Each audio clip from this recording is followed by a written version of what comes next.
It's How's your life today?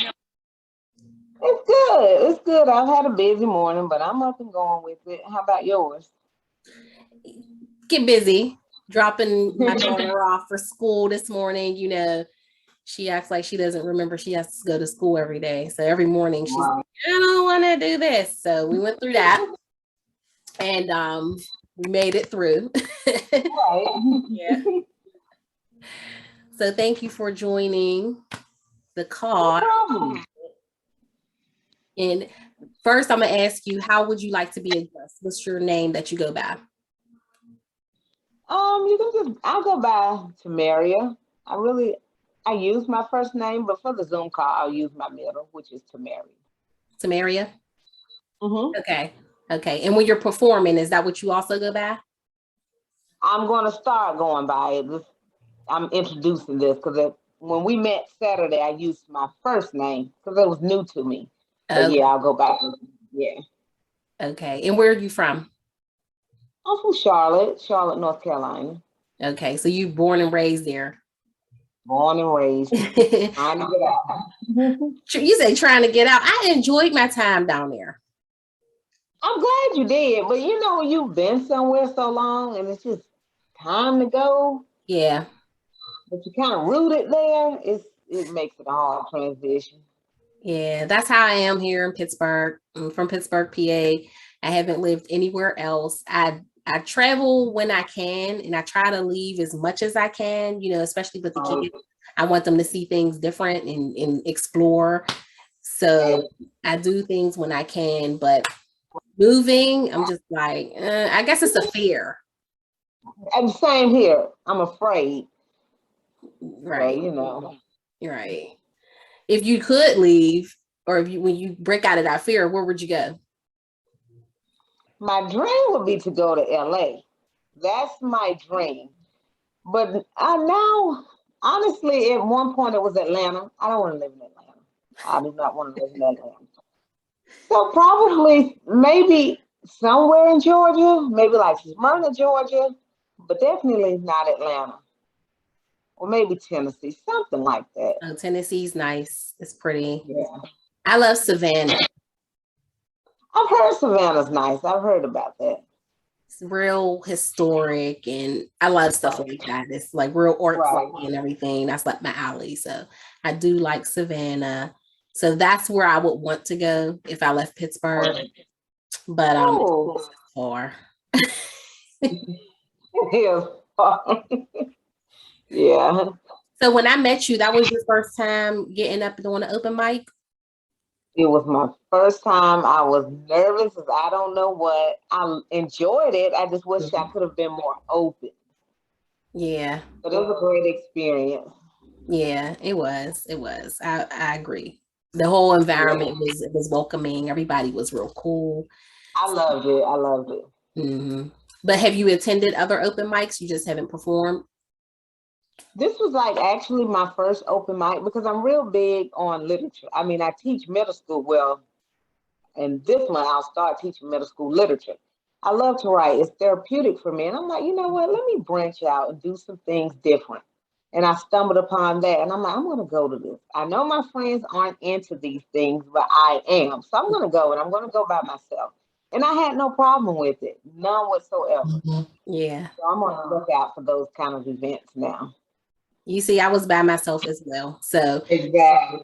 I have people who are interested in doing things with me and, coming out with me sometimes, but they don't have the passion for it like I do. So I really couldn't get anybody to leave town with me to do it, which was fine because I like myself. So I like my me time. Like that. I'm like that too. Yeah. I did that 7 hour ride and I was just like, you know what? Why not? You know, Exactly, exactly. Like I would go to Atlanta, and people like, you got a boyfriend down there or something? Why you always going down there? You go by yourself. Can I go? I'm like, you can go, but you're not going with me. I like to go. You're welcome to go, but we don't need to go together. So I'm like that too. Yeah. yeah. How long you been writing? I've been writing since I was in third grade. Like I would finish the in North Carolina, we have what we call EOG, end of grade testing. Okay. In elementary school. So when I would get done with that, they would give us that little blank sheet of paper, and I would get on there and just write a story and draw a picture to go with it. And I just always wrote, like, you know, the diary of Anne Frank. I write any and everything. Like, I'm constantly writing. I wish I had kept some of my writings, but I do have a lot of them since my adult years, but I don't have any from like my childhood years, which I wish I would have kept. But you know. Yeah. Things get lost in the shuffle. Right. Now, who do you feel like you write for? Do you feel like you write for a particular audience, or are you writing for yourself? Like you're just getting out your thoughts and your feelings? I definitely just write for myself because a lot of my poetry are my thoughts and my feelings. Mm-hmm. And a lot of it, like I tell my friends, a lot of it has been dark. And I have no problem with that because that's me getting my words out on paper. I do want to write other things, but I write a lot for myself. And when I tell you it is so therapeutic, I mean, it's therapeutic. I love it. I love, love, love it. And I actually just started a business called Aesthetic Poems, where if a customer comes to me, like they're having an anniversary coming up, and they want a poem written for it, they'll give me the characteristics of their relationship leading up to their anniversary, and I'll write a poem around that, customized and personalized for them. That's just how much I love to write, and I do it creatively. So you don't have to beg me or ask me twice. Yeah, like just give you the topic and just kind of. That's how I am. Right. I love your work, by the way. I'm just sitting there like so mesmerized. Like, oh, thank you. Loved it. I'd be nervous as heck too, because I'd be like thinking, should I say this? There were so many, like the one Evolve Woman. And then there's the part when I say like I am a hoe. And like that part though. It's like, I don't know. I mean, I used to always call my sister, one of my sisters, I have many, but I will call her and be like, listen to this. And then I would get her reaction. And if her reaction is like a shock, I'd be like, all right, let me keep that. Exactly. In a way, you want to shock people because people will look at you and they will try to determine who they think you are, or they think they know your story just by the way you look or style or whatever. And then when you start to speak, they're like, oh, okay, you have a different story than I thought. So I like to shock people. Right. And it did. It was very attention grabbing. I was like, oh, I like that. She put that line in there. Like, it's different, you know? Thank you. I love it. Thank you. I appreciate that. And so who is your favorite poet, if you have one or a couple? Well, I take a lot of inspiration from Maya Angelou because she wrote such lengthy poems that they're almost, well, they are poems, are stories, but hers was so lengthy. It was a story, and I like that because you don't have to do an extremely huge body of work to do a lengthy story, if that makes any sense, while still getting your point across. And I've learned, you know, in childhood, you're taught, oh, poems rhyme. That's the biggest thing you're taught in childhood. But the older, well, I'm not going to say older, the more mature you get, you understand it does not have to rhyme. It's just you telling a story, a creative story. And so that just encourages me more to write. Like, you can write anything and just get it out there, you know? So she's one of my bigger inspirations. Absolutely. Mine as well. And I think that's everyone's go-to. That's like the top of the list. Anytime I ask somebody that, male or female, she's on the list for sure. Exactly. Yeah. For sure. And then there are still people who do believe that poetry should rhyme. That's the interesting thing about poetry, is every poet looks at it differently. And it's like there may be certain pieces where you feel like, okay, this should correlate, this should rhyme in a certain way. But there's some people who are sticklers about that, like all of their things. And then there's and people feel like it should be longer, or poems should be short, poems should be this. So that's what's so interesting, because there's no right or wrong way to do it. It's not very open-ended. Right. Open-ended. It's when that poet finishes their thought. And when that last period is there, that's just it. There's no, because at that point they felt like there's no more to add to it. and there's nothing to take away. That's how I feel about it, you know. Right. I agree. I totally agree. But I mean, some of them I've written does rhyme, or I might even hit a line like you said, like, okay, I can throw a little rhyme in there, and it works out. But I've gotten to the point I'm not like necessarily looking to rhyme. I just want to get my thoughts out. And Right. if they rhyme, if they don't, they don't. You know, either way. Yeah. Are you looking forward to joining or going to any more open mics? And would you enter into like a poetry slam or anything like that?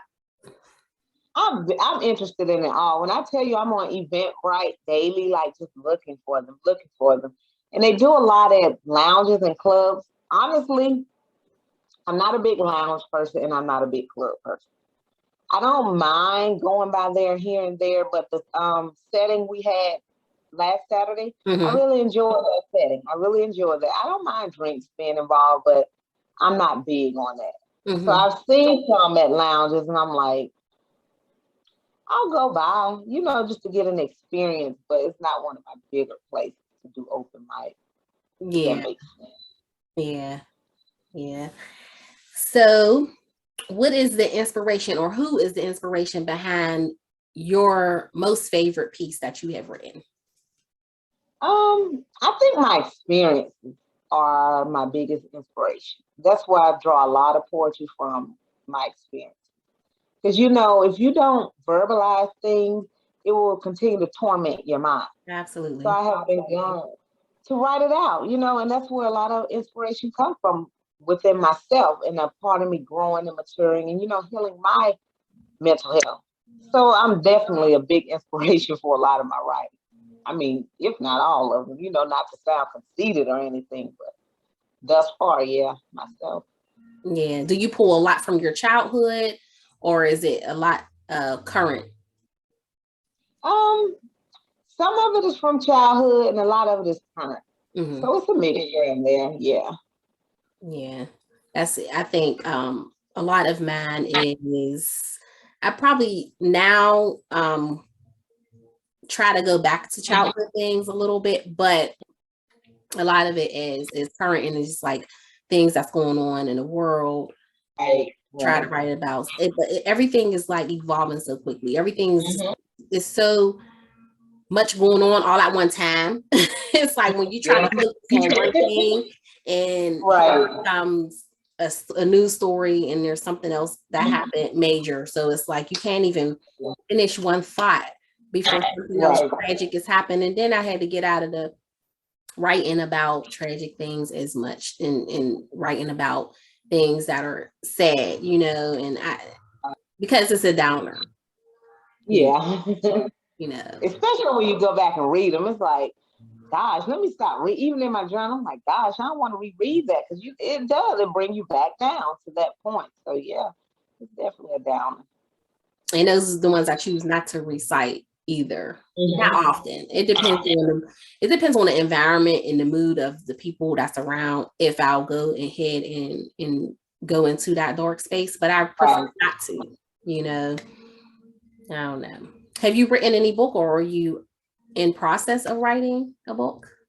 I've actually written and published 5 children's books, because all my work, my professional work, has been with children. I'm a teacher, so yes, I've written books for them. I want to move up the ladder and write for older children on into adulthood, but thus far I've written for kids. You know, you can be colorful, creative with them, and it's attention grabbing.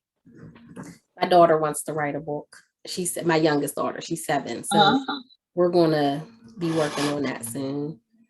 That'll be awesome. She's so excited about this because I'm into this. She's like, you know, she's a poet as well. Right. You can't tell Rain she's not a poet. Okay. I always tell kids, literature is key. You must know your literature. If you don't know your literature, nothing else really matters. Then you have to be able to read and write. So, you know, I tell them, put it in any form you can, just make sure you get it. Right. So wait, are you an English teacher? I am. Okay. I figured after you know, yeah. That was one of my favorite subjects, English and spelling for me in school. That was it. Me here, same here. Give me a spelling test. What? I'm on it. Acing it every Mm-hmm. time. I love spelling tests. I did. I always love. Right. I was the same What are way. the titles of your books? Well, the first four are about the four seasons. So there's Telltale Signs of Summer, Winter, Spring, and Fall, all beginning with Telltale Signs of, followed by that season. And the fifth one is titled Saturday Morning. It's a rhyming story. Okay. And all of my characters are brown with their little natural hair. Because, I want to I love all kids. Let me make that point. I love all children. But it's also important for brown children to see themselves in the book by brown author. So that's very, very important to me. Not to say my books will never become diverse, but the first 5 I have written does contain brown children. Mm-hmm. There's nothing wrong with that. Yeah. Nothing at all. And they're on Amazon. If anybody sees the video and want to look them up, they're under Precious Leak. And they may want to type in Precious Leak books. Okay. I'm gonna check it out. Okay. Thank you. I like that. Whenever we've been excluded from so many things for so long that I don't see anything wrong with saying this is something to inspire our kids. And it's not that it won't inspire anybody else's child, but I mean, other cultures have been doing it. But when we do it, it's like, oh, they don't want it.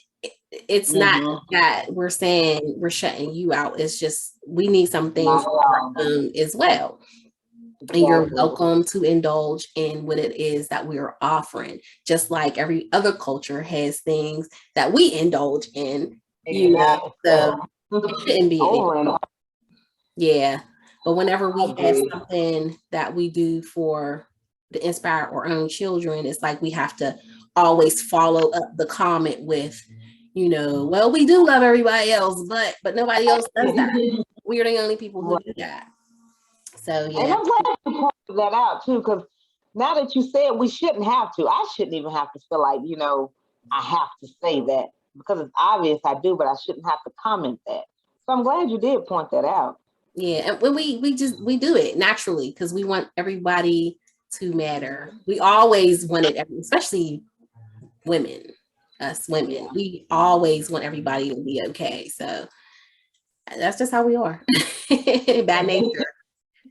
Right. So I guess I could follow up with, can you recommend a book for us to read, or even for, it doesn't matter if you want to recommend your own book or you want to recommend something for adults. What do you add for us? I recommend, of course, concerning children, I'm going to recommend my own. Absolutely. But for adults, I love the author Mary Monroe. In the book I'm going to recommend, it's older, and I'm not certain if everybody has read it or not, but if they haven't, it's titled God Don't Like Ugly. And it's a series of them, and I really recommend to read the entire series. It's a very interesting series. Okay. I would recommend it. Thank you. I try to look up as much of this stuff as I possibly can because I do like to read. I love to read. Right. It's like I'm finding less and less time to do so, but for me, reading other books gets my creative juices flowing, because I've always been the reader that puts themselves in the book. I've always read a story and I'm either one of the characters or I'm just I'm in it. Like if the book is the setting, it seems movie-ish, I'm in it. I put my and I just be that into the book, It takes you out of your real life and puts you somewhere else. And that's how I read books too. It takes you out of where you're at current. And I like that. Yep. Would you like to share a piece with us? A piece of poetry or? Okay, it doesn't have to be a whole thing, but whatever you feel you want to do. I don't know any by heart. I'm sorry. I wrote one for my friend's birthday, and it's titled A Fashionista's Birthday, but I have all of them in my phone, and I'm on my phone. Okay. I don't want to shift the Zoom call. I'm so sorry, though, but when you have me back on here, I have a piece ready for you. Okay, no problem. Well, how about this? You finish this sentence. Turn this into a complete sentence. And I know you're going to do good because you're an English teacher. Poetry is your thoughts, your feelings, your reactions, and your wishes. Mm-hmm.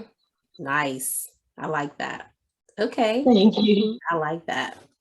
One day, whenever you are able to, or if you would like to come to Pittsburgh, PA, and come to events up here, and I know you will enjoy it. I know you will enjoy it. Oh, definitely. You gave me an idea. Put that on my little list. Get that opportunity to do so. Let me know, and I can show you around. We can go to a couple events, and Definitely. yeah. But do you have any questions for me at all?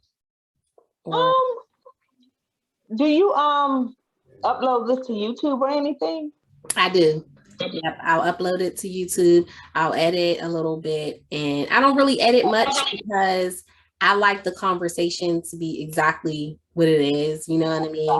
I don't want to mess with it too much, but I will create a thumbnail and things like that, and eventually be up there. But I'll send it to you first before I make it live. Okay, I just wanted to see it. Yeah, I'll send it to you. Okay. But I appreciate your time so much. I'm grateful that you decided to get on the call with me. It wasn't hard to get you guys to agree. I love that. Everybody I asked has agreed to do it when I was down there. And so far, everything's been going well. So I really appreciate your time. That's great. That's great. Thank you for having me. Absolutely. And I can't wait to have you again. I can't wait either. Just let me know. All right. Well, enjoy the rest of your day. And you do the same. I'll be in touch. All right. Have a good one. Love, love. Peace.